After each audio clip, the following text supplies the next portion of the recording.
네, 안녕하세요. 저희는 기후 아래 서기, 돈이 아닌 토큰으로 엮어내는 새로운 명예의 높이라는 주제로 발표를 할 11조입니다. 저희는 기후재앙 위기를 극복하기 위한 해결 방안을 뉴스 형식으로 풀어보고자 합니다.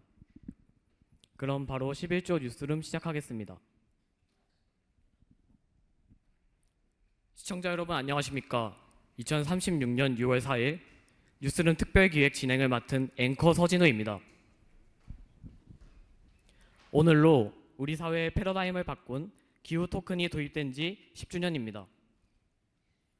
지난 10년 동안 기후 토큰이 우리의 일상과 가치 기준을 어떻게 바꾸어 놓았을까요?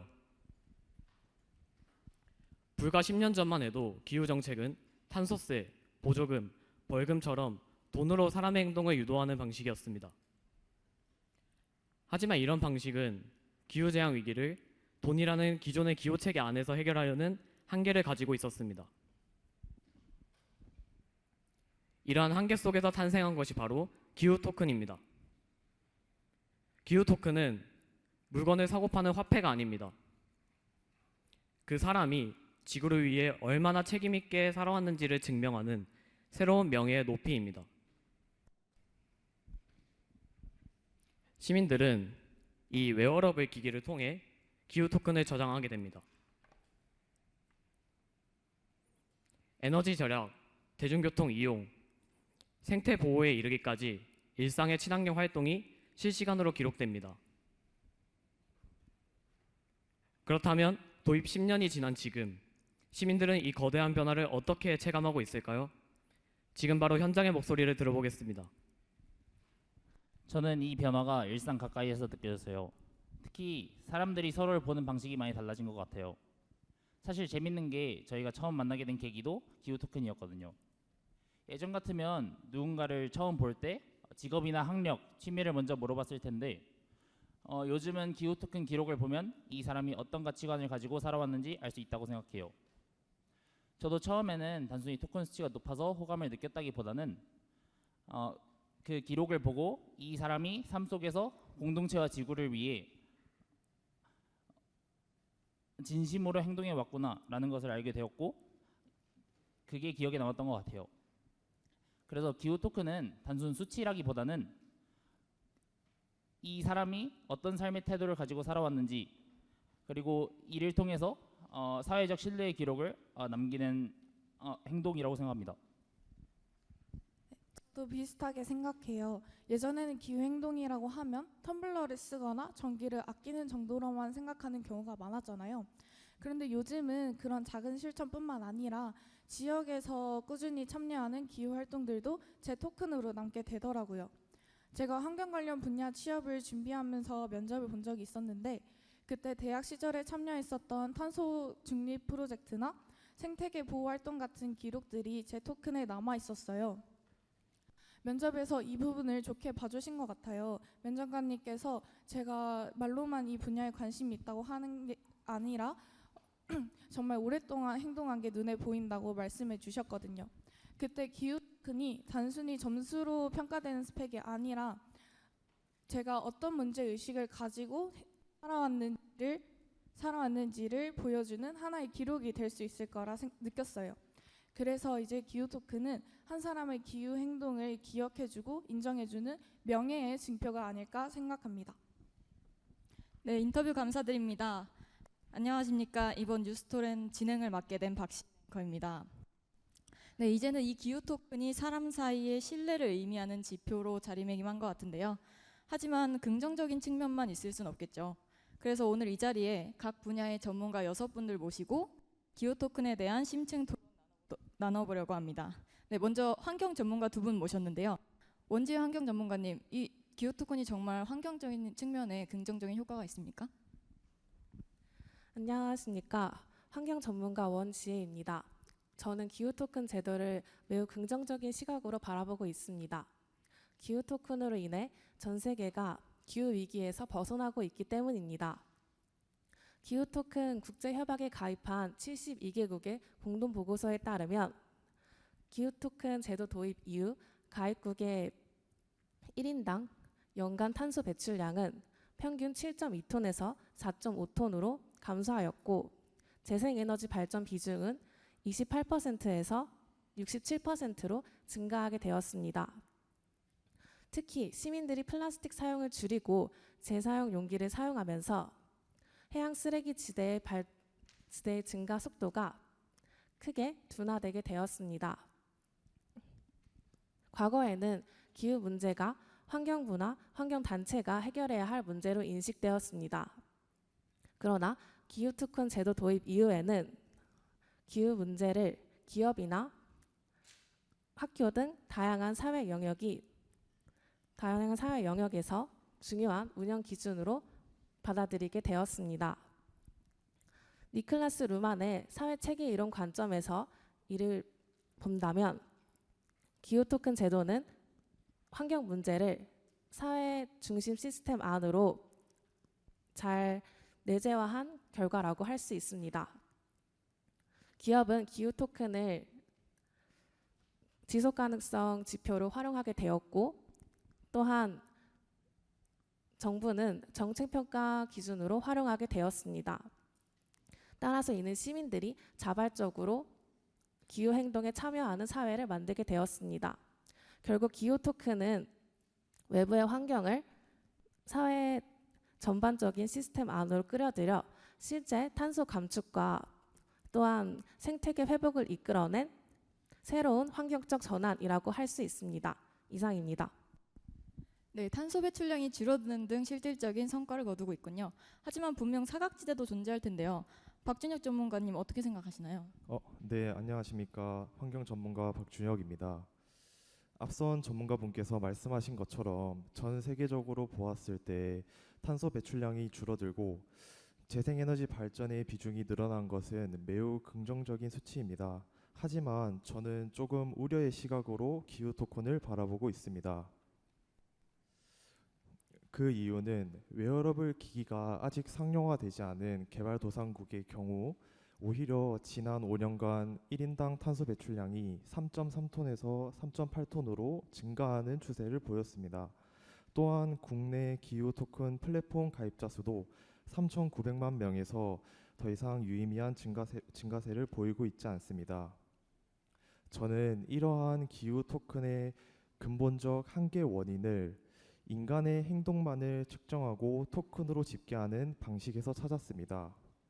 이 시스템의 방식은 기후를 인간과 같이 동등하고 능동적인 행위자로 보기보다는 인간이 측정하고 또 컨트롤할 수 있는 어떤 대상의 노예마로 바라보게 합니다. 이렇게 일방적인 관계는 인류가 기후 위기를 대응하기 위해 한 노력들을 서로 공감하고 공유하기 어렵게 만듭니다. 또한 환경 오염이 훗날 기후 재앙으로서 우리 삶에 어떤 영향력을 미칠지는 더더욱 알기 어렵게 만듭니다. 저는 이러한 기후 토큰 시스템의 추상성을 극복하고 인간과 기후 서로 영향력을 주고받는 굳건한 시스템을 만들기 위해서 기후 위기 박람회나 개발도상국의 친환경 제품 설명회와 같이 네트워크를 좀 단단하게 만들 수 있는 온 오프라인 플랫폼이 많이 신설돼야 된다고 생각합니다. 이렇게 서로 의미를 교류하는 행위소들 간의 번역 과정이 없다면 기후 토큰은 인간과 자연의 약속이 아니라 결국에는 이해관계 속 도구로 전락할 수밖에 없을 것입니다. 이상이었습니다. 네, 단순히 인간의 행동만을 수치하는 것에 대한 문제점을 지적해 주신 것 같습니다. 그럼 이번에는 기후 토큰이 경제 시스템에 어떤 변화를 가져왔을지 경제학자 두 분을 모셔보겠습니다. 네, 먼저 김경민 경제학자님, 이 기후 토큰이 경제 시스템에 어떤 영향을 미쳤다고 생각하시나요? 안녕하십니까. 경제학자 김경민입니다. 저는 기후 토큰이 경제 시스템에 긍정적인 효과를 가져왔다고 생각합니다. 과거에는 기업의 성공을 기업의 매출이나 이윤을 통해서 평가했지만 현재에는 기후 토큰을 통해 기업이 환경이나 사회에 얼마나 기여했는지를 같이 평가할 수 있게 해줍니다. 또한 탄소 감축 활동이나 친환경 투자와 같은 활동이 단순한 지출이 아니라 소비자의 신뢰나 브랜드 가치를 높여주는 사회적 자산이 될 수 있습니다. 즉, 기후 토큰은 돈과는 다른 또 다른 새로운 가치의 기준이 될 수 있습니다. 네, 안녕하세요. 경제학자 한호진입니다. 앞서 김경민 경제학자님께서 말씀해주신 가치혁신론은 시장의 인센티브 메커니즘을 간과한 접근입니다. 기후 토큰이 투자 유치나 브랜드 가치로 연결되는 순간 이것은 독립된 가치가 아니라 토큰 점수라는 이 기호 자체를 물신주의적으로 추종하게 되는 것이죠. 결국 기업은 환경 개선, 기후 개선이라는 실제적 가치가 아니라 방금 말씀드렸던 토큰 점수를 기호 물신적으로 추종하게 되기 때문에 저는 이 시스템이 잘못되었다고 생각하는데요. 더 심각한 문제는요. 거시 경제적 맹점으로 봤을 때 이 제도가 기후 명예의 양극화라는 변형된 불평등 체제를 고착화하고 있다는 점입니다. 대규모 자본 투자가 가능한 독과점 대기업들은 이미 토큰 지수를 선점했습니다. 반면에 토큰 전환 비용을 감당할 여력이 없는 중소기업들은 토큰 지수 경쟁에서 도태되어 사회적 멸시까지 받고 있는 상황인데요.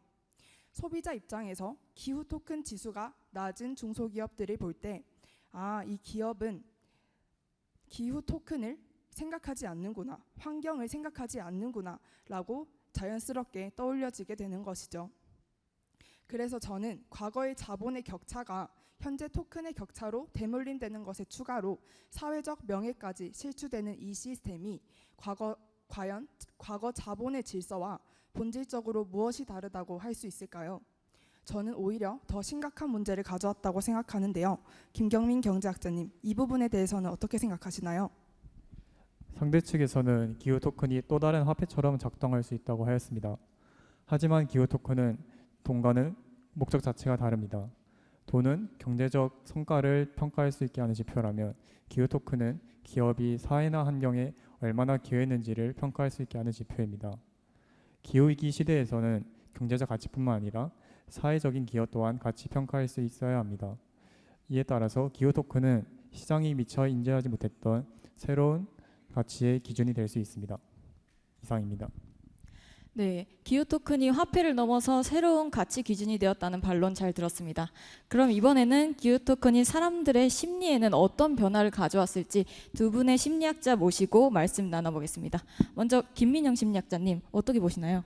네, 안녕하십니까. 인간 심리 전문가 김민영입니다.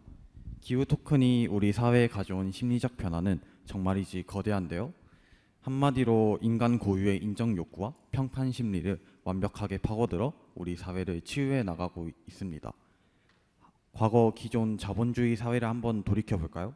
그때 우리는 오직 물질적인 풍요나 눈에 보이는 소비로만 자신의 가치를 증명할 수 있었습니다. 남들에게 뒤처지기 싫어서 혹은 더 돋보이고 싶어서 자신의 비싼 명품을 사는 그런 과시적 소비에 집착하곤 했죠. 하지만 그 결과 채워지지 않는 심리적 공허함과 무력감만 남았습니다. 하지만 기후 토큰은 이 과시적 소비 욕구를 과시적 이타주의로 전환시켰습니다. 이제 사람들은 더 이상 비싼 외제차를 타는 것에 열광하지 않습니다. 그보다 자신의 스마트폰 화면 속 높은 기후 토큰 점수를 보여주는 것을 훨씬 더 세련되고 존경받는 새로운 명예로 인식하기 시작했습니다. 돈이라는 외적 보상이 없어도 괜찮습니다. 이제 인간은 내가 지구에 기여하고 있고 이를 사회적으로 인정받고 있다는 강한 유능감을 느끼게 되었습니다. 이제 이 마음이 내면의 자존감을 단단하게 높여주고 더 나아가 우리 시대를 지배하던 기후 불안증을 근본적으로 치료하는 강력한 처방전이 되어줄 것을 저는 확신합니다. 이상입니다. 네, 인간의 채워지지 않는 인정 욕구를 과시적 이타주의로 승화했다는 점이 놀라운데요.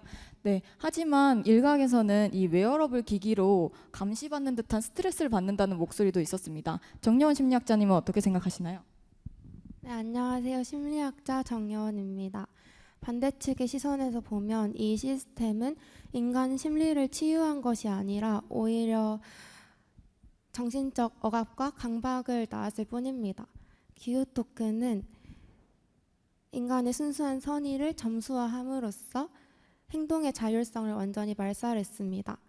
과거에는 개인이 지구를 생각하는 그런 내재적 동기로 친환경 활동을 하고 거기서 내면의 평화를 얻었습니다. 하지만 손목 위의 웨어러블 기기가 나의 모든 행동을 감시하고 등급을 매기기 시작하면서 도덕은 더 이상 즐거운 실천이 아니라 해야 하는 의무가 되었습니다. 그리고 토큰 점수가 떨어질까 봐 불안해하면서 24시간 나의 행동을 자기 검열하는 과정에서 인간은 극심한 파놉티콘 스트레스를 경험하게 됩니다. 더 심각한 문제는 이 시스템이 낳은 기후 수치심과 도덕의 서열화인데요.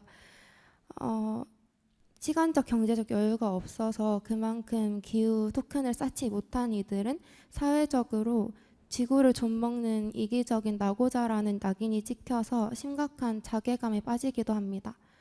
반면에 기후 토큰을 많이 쌓은 이들은 선민의식에 사로잡혀서 다른 이들을 비판하고 평가합니다. 결국에 물질적 자산 격차로 나뉘던 과거의 불평등 시대보다 현대의 이 사회가 인간을 더 피폐하게 만들고 있습니다. 감사합니다. 네, 도덕성을 수치화하는 것에서 오는 이 감시 스트레스와 새로운 차별에 대한 문제점을 지적해 주신 것 같습니다. 네, 오늘 이렇게 각 분야의 전문가 6분을 모셔보고 묻은 견해를 다 들어보았는데요. 돈이 아닌 명예로 움직이는 사회, 여러분들은 어떻게 생각하시나요? 이것으로 뉴스 토론 마치도록 하겠습니다. 감사합니다.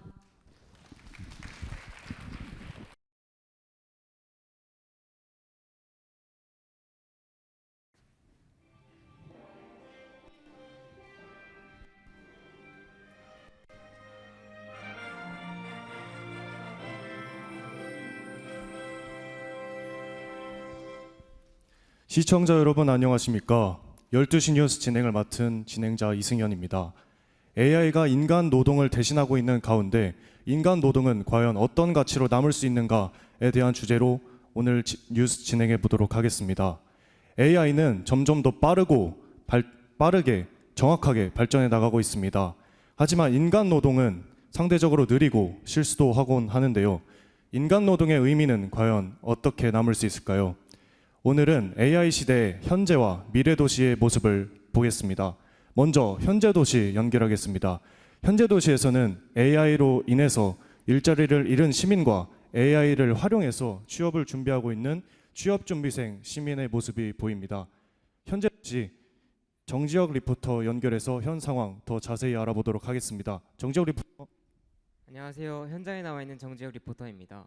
오늘은 AI의 이면성인 실직과 취업난으로 힘들어하시는 시민들을 만나서 이야기 나눠보겠습니다. 먼저 대기업 취업을 목표로 치열한 하루를 보내고 계신 주희빈님 먼저 만나보겠습니다. 취준생 주희빈님 안녕하세요. 안녕하세요.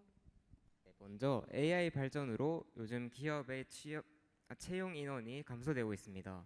그로 인한 고민도 많으실 것 같은데 현재 심정이 어떠신가요? 네, 일단 예전에는 사람이 직접 하던 공정 제어라든지 분석 업무들 그런 것들을 요즘에는 AI로 자동화하는 추세이거든요. 그래서 신입이 들어갈 자리 자체가 없어지는 그런 느낌입니다. 그리고 주변에서도 분야 상관없이 취업하기는 굉장히 어려운 것 같더라고요. 네, 알겠습니다. 다음으로 취준생으로서 AI 발전에 맞서는 개인적인 전략이 있을 것 같은데 혹시 있으신가요? 회사도 결국에는 사람과 사람이 함께 일하는 곳이니까 저는 소통과 협업 경험 위주로 어필을 할 것 같습니다. 네, 좋습니다. 실제로도 곧 면접이 있다고 해요. 면접장에 들어가시는 각오 한 말씀 부탁드리겠습니다. 일단 기죽지 않고 제 가치를 당당하게 증명하겠습니다. Yes, I can. 네, 알겠습니다. 감사합니다. 다음으로는 실직자 한 분 모셔서 이야기 이어나가고 싶은데 실직자분 계실까요? 네, 앞으로 나와주시면 감사하겠습니다.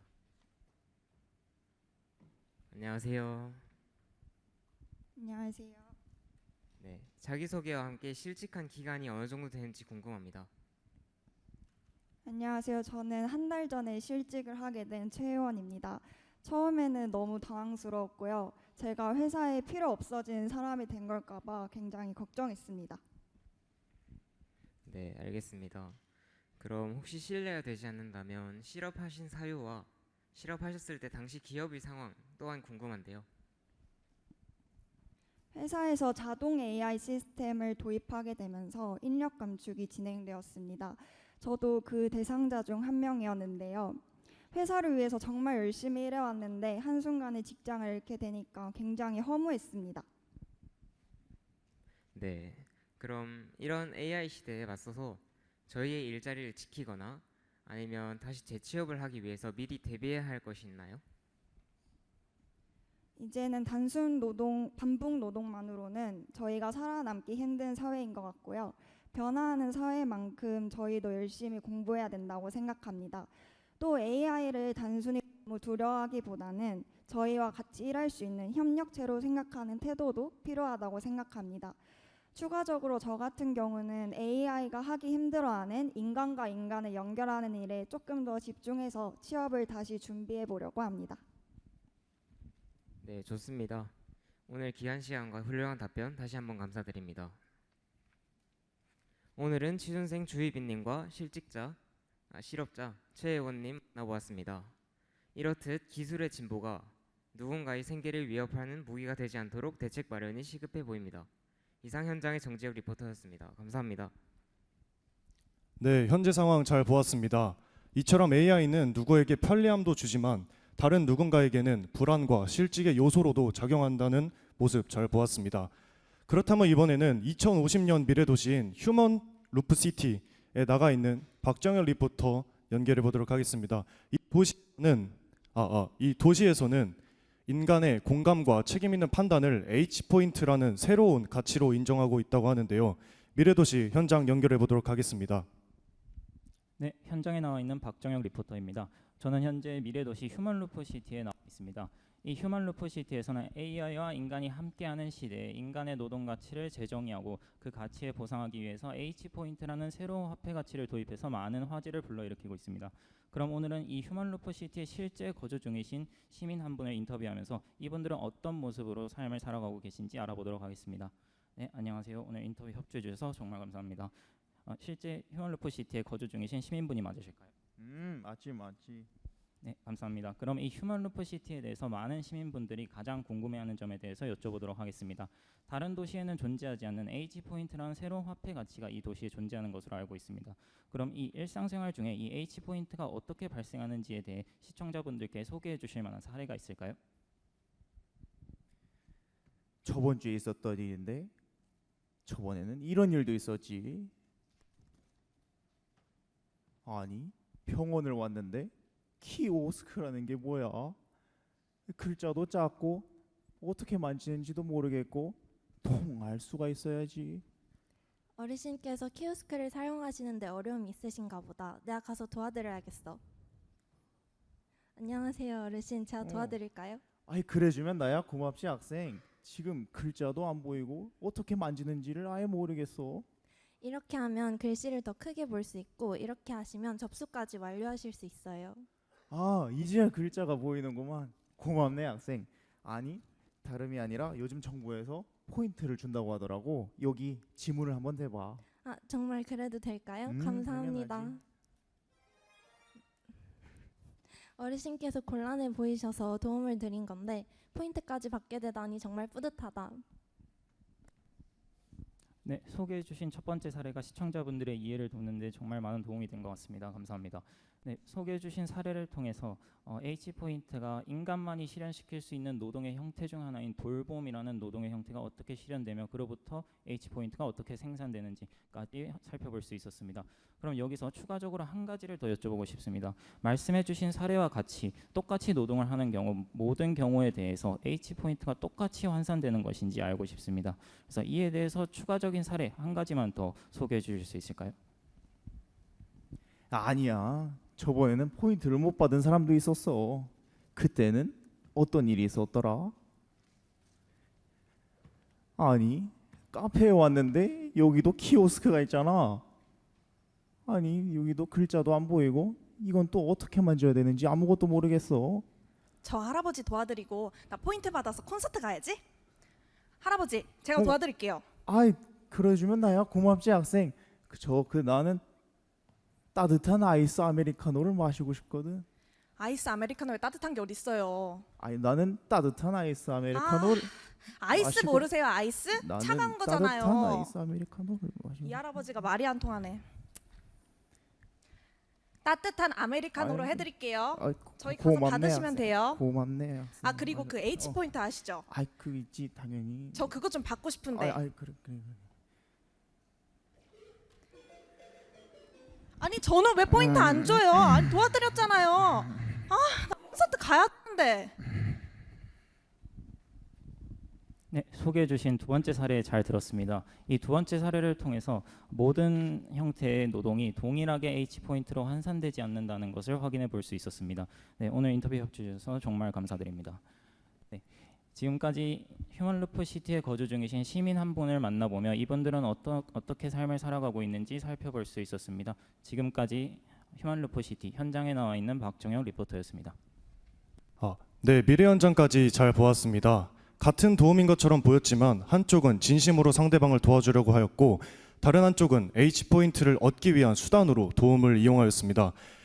H포인트의 차이가 바로 핵심입니다. H포인트는 사람의 겉모습만 보고 지급되는 것이 아닌 그 사람의 행동에 어떤 의미가 담겨 있는지까지 판단하는데요.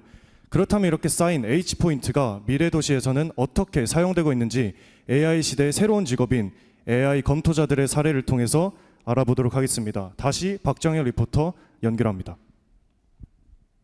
네, 박정현 리포터입니다. 이번에 휴먼루프 시티의 다른 현장에 한번 나와봤습니다. 이 휴먼루프 시티에는 새로운 인간의 직업인 AI 검토자라는 직업이 있다고 합니다. 이 AI 검토자의 현직에 계신 분을 인터뷰하며 이 AI 검토자분들은 어떤 업무를 수행하시고 그로부터 어떤 인간의 노동 가치가 발생하는지 확인해 보도록 하겠습니다. 네, 여기 열심히 근무하고 계시는 분이 계시는데 한번 인터뷰해 보도록 하겠습니다.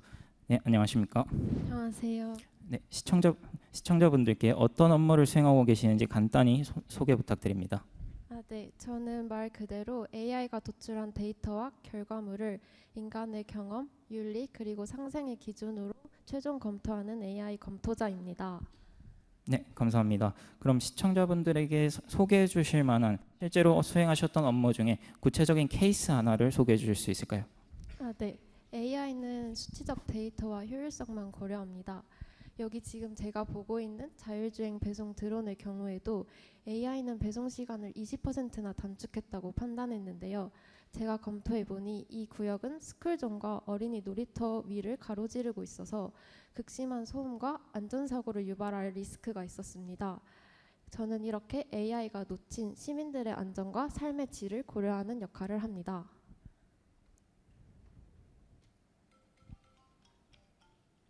죄송합니다. 잠시 전화가 와서 잠시만요. 여보세요? 지금 인터뷰 중인데 왜? 서연아, 지금 내가 문제가 좀 생겼어. 내가 지금 일하다가 아래 카페에 내려와서 커피를 한 잔 사가지고 올라가려 하거든. 근데 지금 포인트가 부족해서 결제를 할 수가 없어. 혹시 10포인트만 보내줄 수 있을까? 그것 때문에 전화한 거야? 알겠어. 잠시만. 여러분, 이렇게 스마트폰 송금 화면을 켜고 제 지문을 띡 하고 되면요, 송금이 완료됩니다. 여보세요? 한번 다시 확인해 봐봐. 고마워. 이따 봐.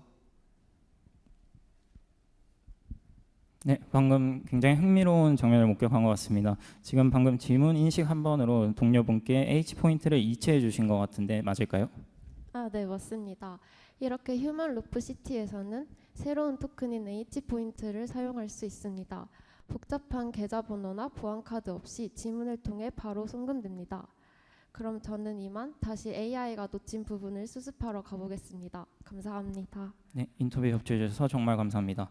네, 지금까지 인간의 새로운 직업 중 하나인 AI 검토자분들을 인터뷰하며 이분들이 실제로 AI와 인간이 함께 살아가는 시대에 어떤 업무를 수행하고 계시며 그로부터 H포인트는 어떻게 발생하며 또 H포인트가 우리가 사용하는 화폐와 같이 어떻게 작동하는지까지 알아볼 수 있었습니다.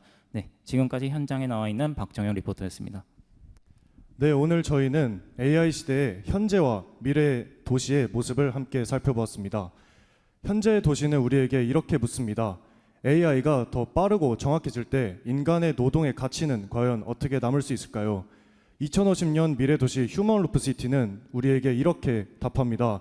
인간의 노동의 가치는 속도에 있는 것이 아니라 공감과 책임 있는 판단이 더 중요하다고 합니다. 즉 AI는 인간을 대체하는 것이 아니라 인간의 가치를 연결해야 하지 않을까요? 지금까지 12시 뉴스 진행을 맡은 이승현이었습니다. 시청해 주신 여러분 대단히 감사합니다.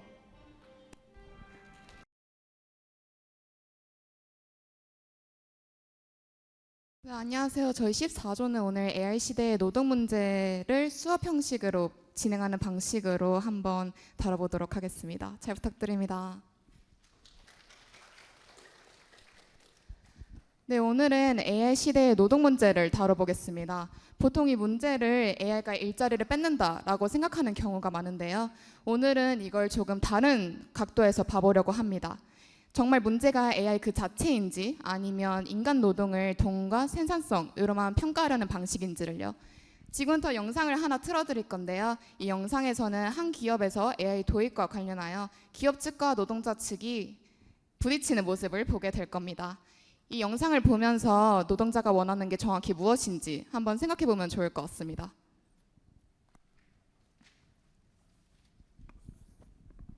네, 먼저 노동자 측 먼저 발언하겠습니다. 저희는 단순히 AI 자체를 반대하러 나온 것이 아닙니다. 오히려 AI가 빠르고 정확하다는 점 인정합니다.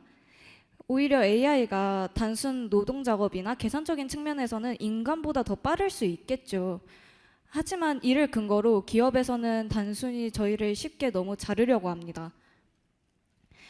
저희는 단순히 결과물을 뽑아내는 기계가 아닙니다. 오히려 현장에서 직접 말하고 판단하고 책임지고 동료와 함께 문제를 해결하면서 나아가는 실존적인 행위자입니다. 그래서 저희는 이를 근거로 AI 자체를 반대하는 것이 아닌 저희를 AI보다 느린 비용으로 판단하는 그 시선을 반대하는 것입니다. 효율이 중요하다는 말은 이해합니다. 하지만 기업은 인간이 하는 일을 너무 좁게 보고 있습니다. AI가 단순 반복 작업을 대체할 수 있을 겁니다. 그리고 결과물을 만드는 것도 도와줄 수 있겠죠. 하지만 인간은 그것만 하는 존재가 아닙니다. 서로 소통하고 설득하고 협력하고 책임을 지는 존재입니다. 현장에서 서로 소통하고 책임을 지고 갈등을 조정하고 함께 방향을 잡는 일은 생산량으로 측정되지 않습니다. 하지만 이러한 것들이 측정되지 않다고 없애버린다면 현장은 제대로 돌아가지 않을 것입니다. AI가 아무리 빠르게 결과물을 만들어내도 그 결과물 가지고 사람들이 납득하고 움직이게 하는 건 결국 사람이 하는 일입니다. 기업은 사람을 줄이기보다 먼저 사람이란 어떤 존재인지 물어봐야 한다고 생각합니다. 그래서 저희가 요구하는 것은 행위권입니다. 행위권은 돈 대신 주는 포인트 같은 것이 아닙니다. AI 도입으로 일이 바뀌기 시작할 때 노동자는 그저 통보받는 대상이 아니라 말하고 결정에 참여하는 주체를 나타내는 기호입니다. 하지만 지금 기업은 돈이라는 기호로 사람을 비용으로만 봅니다. 하지만 행위권은 다른 것을 묻습니다. 현장을 실제로 아는 사람이 누구인지, 그리고 그 변화의 결과에 대해 책임질 수 있는 사람이 누구인지, 그리고 그 결정에 대해 말할 수 있는 사람이 누구인지. 저희가 요구하는 것은 일자리만이 아닙니다. 바로 말할 권리입니다. 감사합니다. 다음으로 기업 측 발언하겠습니다. 행위권 하고 싶은 일 듣기엔 좋습니다. 하지만 이 상징적 가치들을 분류할 기준이 절대 명확하지가 않습니다. 만약에 토큰을 지급한 시스템이 도입이 된다면 진정 자신의 자아 실현을 이루며 토큰을 받은 사람도 있겠지만 토큰을 받는 데에만 집중하며 그저 시간만 때우려는 사람이 대다수일 것입니다. 이들을 분류할 기준이 명확하지 않은 상황에서는 결국 이 토큰 제도가 흐지부지되고 말 것입니다. 또한 자본주의에서 보상은 이제 타인이 돈을 내고 구매를 할 만큼 유용한 가치를 만들어낸 사람에게 주어집니다. 하지만 시장에서 아무도 원하지 않는 개인의 자아 실현은 그저 본인에게만 의미가 있을 뿐 이제 개인의 취미에 불과할 뿐입니다. 따라서 기업에서 개인의 취미 생활을 부양하기 위해 돈을 지불해야 할 이유가 전혀 없습니다.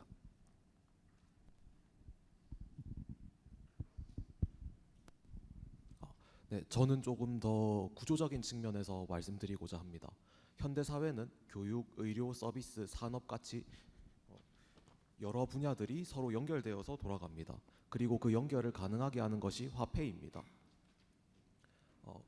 서로 다른 언어를 쓰는 여러 분야들이 화폐라는 공통 언어로 연결되는 것입니다. 하지만 노동자 측에서 제안하셨던 행위권과 같은 새로운 기호를 특정 기업이 발행하게 된다면 그 기업은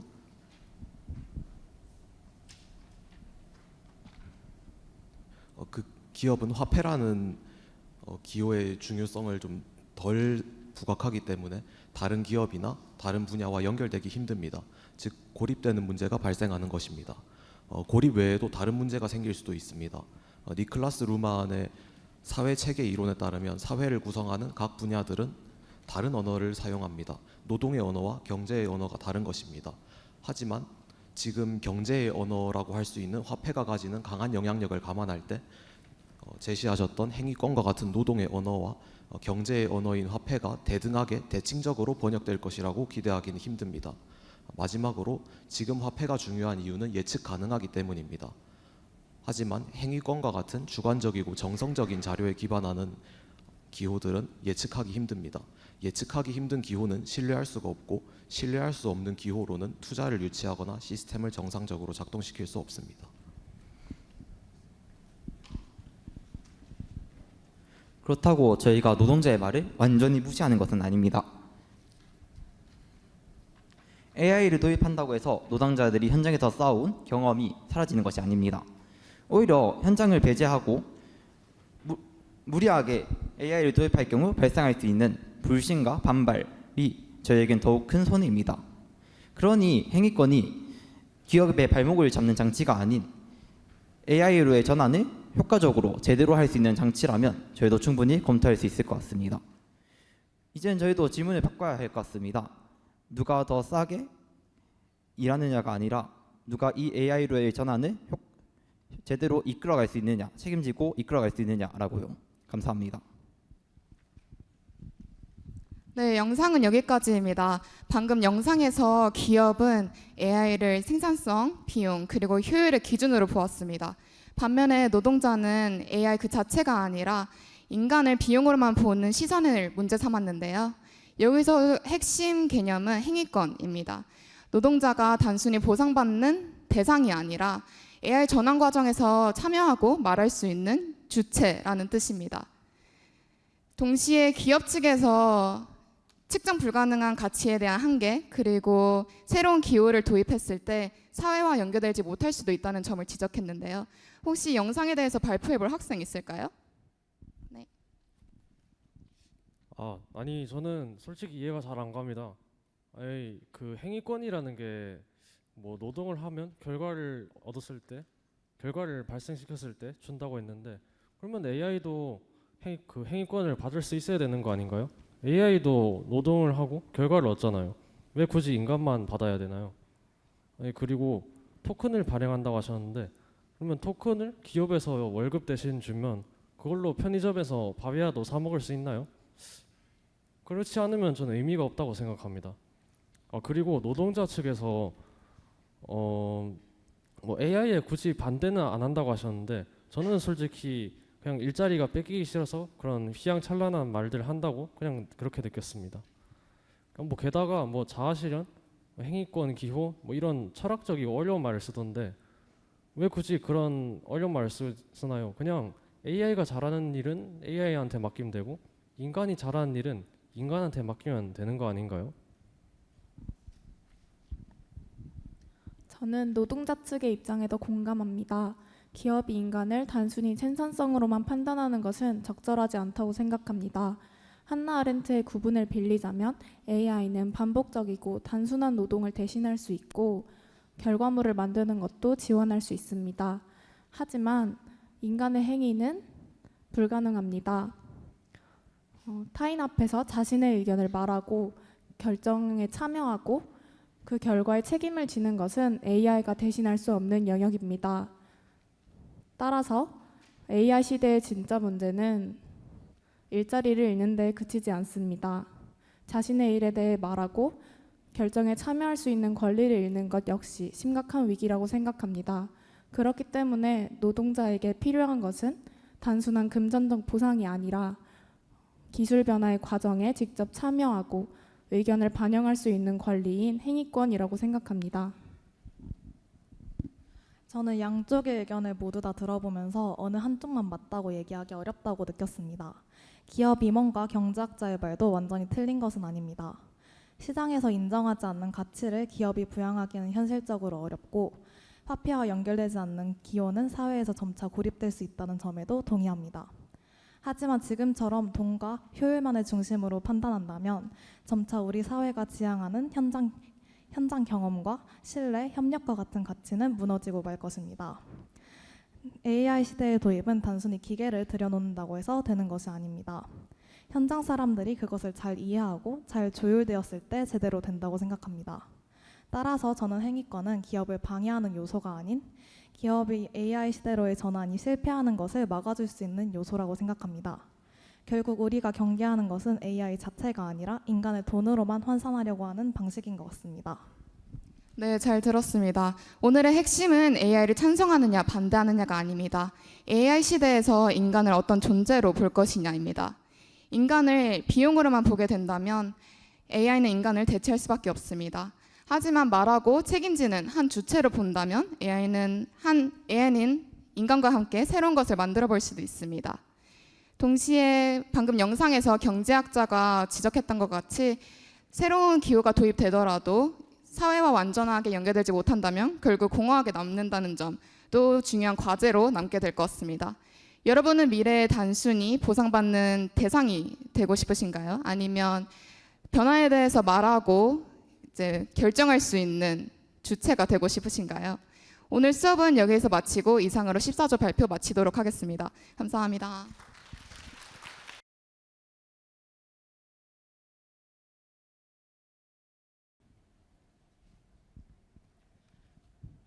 안녕하십니까. 과학인문학 15조 첫 번째 발표를 맡게 된 임소영입니다. 기후위기와 함께 사회에 심각한 문제를 형성하는 소득 불균형, 이는 단순한 조세제도 개편과 같은 방법으로는 해결될 수 없습니다. 기존의 경제학적 관점은 자연주의적 태도에 머물러 있습니다. 즉, 소득과 불균형이라는 개념이 실재한다는 가정을 무비판적으로 수용하고 있다는 것입니다.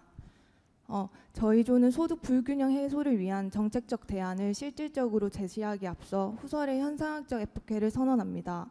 즉, 우리가 실제한다고 믿고 있는 소득과 불균형의 개념이 어떻게 우리의 의식 속에서 구성되고 구조화되는지 철저한 현상학적 환원을 통해 그 본질을 꿰뚫어 보도록 하겠습니다. 저는 먼저 소득이라는 개념의 현상학적 괄호를 치고 잠시 멈춰서 살펴보겠습니다.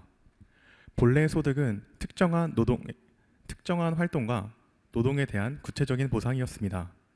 하지만 현대 자본주의 사회에서 소득은 오직 돈으로서 굳어지게 되었습니다. 여기서 발생하는 문제는 돈의 추상화입니다. 돈의 추상화로 인해 개인이 창출하는 고유한 노동의 의미와 맥락은 무시됩니다. 그리고 인간 활동은 오직 돈으로서 환산되게 되었습니다. 결국 돈이라는 기호가 모든 것과 교환될 수 있게 되면서 사회는 기호 물신주의에 빠지게 되었습니다. 정리하자면 소득은 주체의 지향성에 따라 다양한 형태를 띨 수 있는 다원적 개념입니다. 하지만 유용성만을 추구하는 프래그머티즘적 체제는 이를 화폐라는 가치 하나로 규격화해버렸습니다. 이러한 기호의 추상화와 규격화, 이것이 우리가 짚고 넘어가야 할 소득의 첫 번째 문제입니다. 이어서 소득의 두 번째 요소를 해체하겠습니다. 앞서 분석한 추상화된 돈은 스키너의 행동주의 이론에 입각한 정교한 통제 기제도로 작동합니다. 자본을 독점한 기득권층은 사회를 하나의 거대한 스키너의 상자로 만들고 경제 기호인 돈을 절대적인 보상과 벌의 도구로 규정하여 사회 구성원의 행동을 조작합니다. 이 과정에서 인간이 삶의 주체로서 가치를 판단하고 의미를 부여하는 현상학적 생활 세계는 철저히 배제됩니다. 인간은 오직 외부의 자극, 즉 돈이라는 보상에만 반응하여 기계적으로 행동하는 조건 반사적 객체로 전락하게 됩니다. 결국 저희가 추구하는 소득이란 인간의 주체성을 상실시키고 구성원 간의 끊임없는 수직적 경쟁 구도, 즉 이등 시스템을 유도하여 기득권의 권력을 공고히 재생산하는 통제 도구에 불과합니다. 네, 지금까지 이 소득 불균형에서 소득이란 개념을 해체해 보았습니다. 이번엔 소득 불균형이라는 개념을 해체해 볼 건데요. 자, 소득 불균형하면 떠오르는 문제가 뭐가 있을까요? 혹시 말씀해 주실 수 있는 분 계신가요? 교수님 마음을 좀 이해할 수 있을 것 같습니다. 제가 생각한 소득 불균형의 문제는 흔히 수직적 관계의 형성 혹은 자본의 독점 같은 게 생각이 되네요.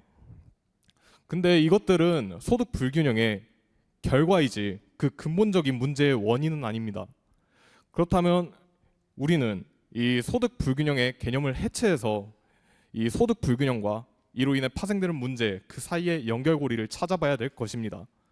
제가 생각한 연결고리는 우리는 소득 불균형 이것을 통해 그 타자를 다루는 태도가 바뀌고 이 타자를 다루는 태도가 바뀜으로써 우리가 그 존재론적으로 좀 사라진다 그런 느낌을 받았습니다.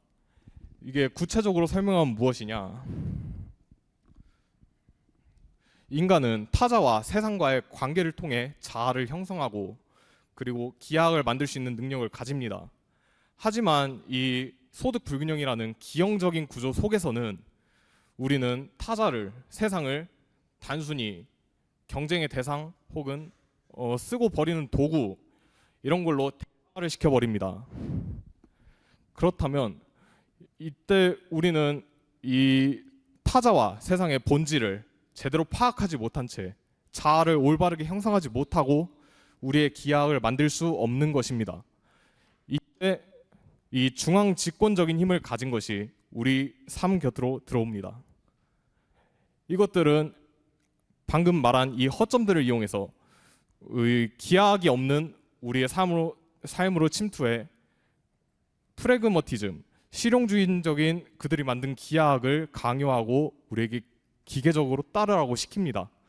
이 과정에서 권력이 생기는데 그 권력이 이 아까 말한 자본의 독점, 수직적 계급 이런 것들을 만들게 되는 것입니다. 이것이 제가 소득 불균형을 해체해서 찾아낸 근본적인 문제의 원인들입니다. 이상입니다. 그럼 저는 앞서 해체한 소득 개념을 바탕으로 저는 소득을 과학인문학의 언어로 새롭게 재정의하고자 합니다. 앞선 발표에서 소득은 추상화된 경제 기호로만 작동해 왔다는 점을 살펴보았습니다. 또한 돈은 인간을 주체가 아닌 외부 자극에만 반응하는 대상으로 만들었다는 점도 살펴보았습니다. 따라서 현상학적 에포케를 통해 다시 바라보았을 때 소득은 여러 행위소들이 관계를 맺으며 만들어내는 의미의 네트워크입니다. 즉 소득은 단일한 노예마가 아니라 다양한 노예시스가 서로 관계 맺으며 만들어집니다. 결국 소득 구조의 악순환을 해결하기 위해서는 돈 중심 구조에서 벗어나 관계 중심의 새로운 기하학을 재정립해야 한다고 생각합니다. 이상입니다. 그렇다면 불균형이라는 개념 역시 새로운 패러다임으로 재정의해야 된다고 생각합니다. 수직적 서열이 배제된 불균형은 주체와 타자의 본질적 비동일성, 즉 수평적 다름을 의미합니다. 레비나스의 철학에 따르면 주체와 절대적으로 다른 타자의 존재가 전제될 때 우리는 비로소 나아가야 하는 지향성과 소통이 발생한다고 말합니다. 이는 타자를 동화시키거나 환원시키려는 시도를 본질적으로 하며 타자를 다름 그 자체를 관계의 새로운 출발점으로 삼는 시도를 발생시킵니다.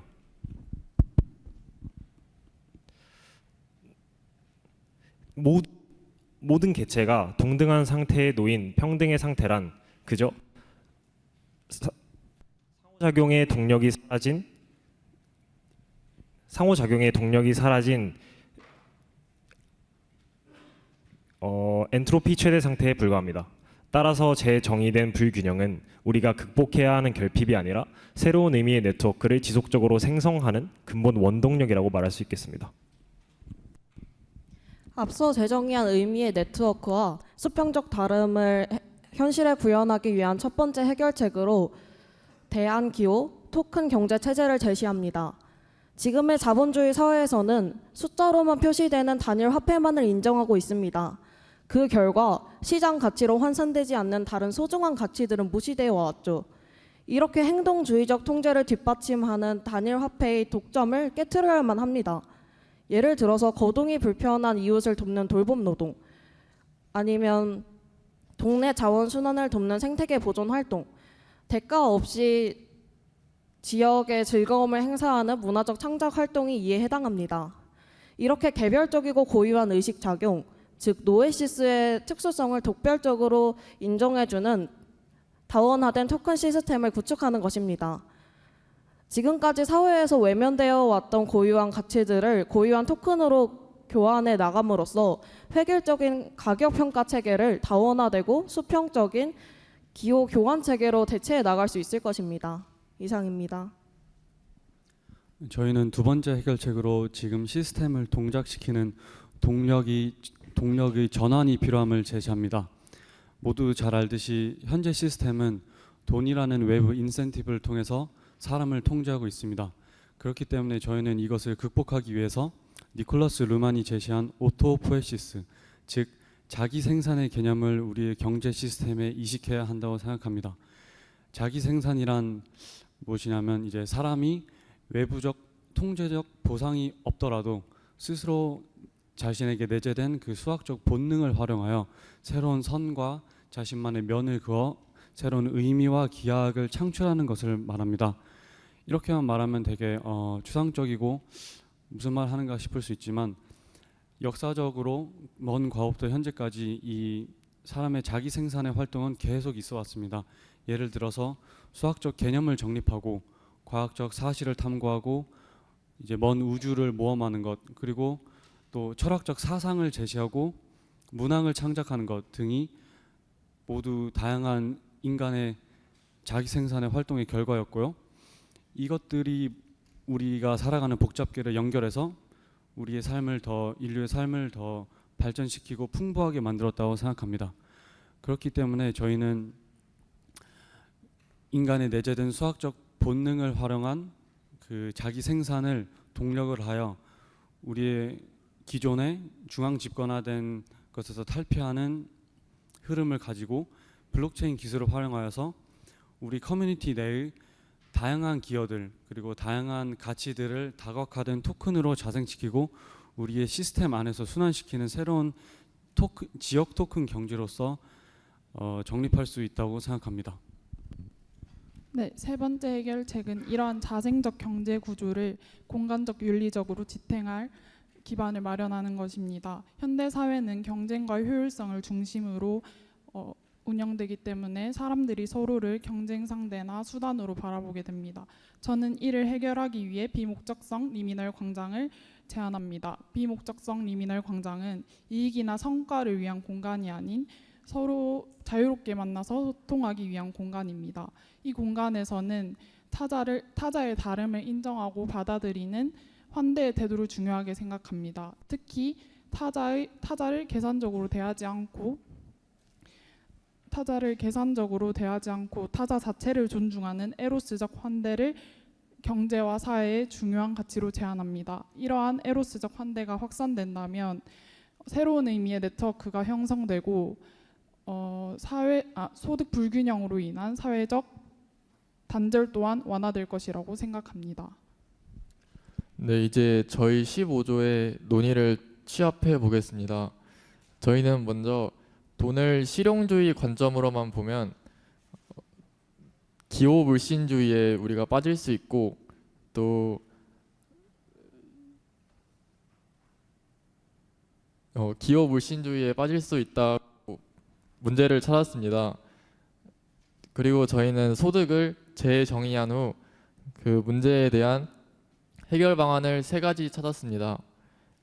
그 해결 방안은 비영리적 가치를 기호에 포함한다던가, 또 토큰 경제 시스템의 동력을 돈이 아니라 수학적 본능으로 해야 된다.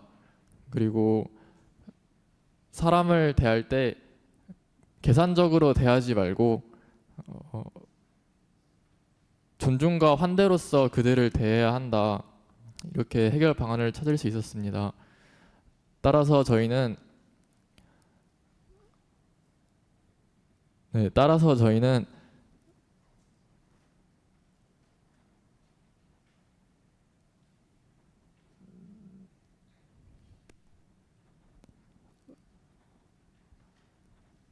새로운 포스트 휴머니즘 시대에 새로운 기하학을 정립해야 한다. 이렇게 결론을 내렸습니다. 발표를 들어주셔서 감사합니다. 이상입니다.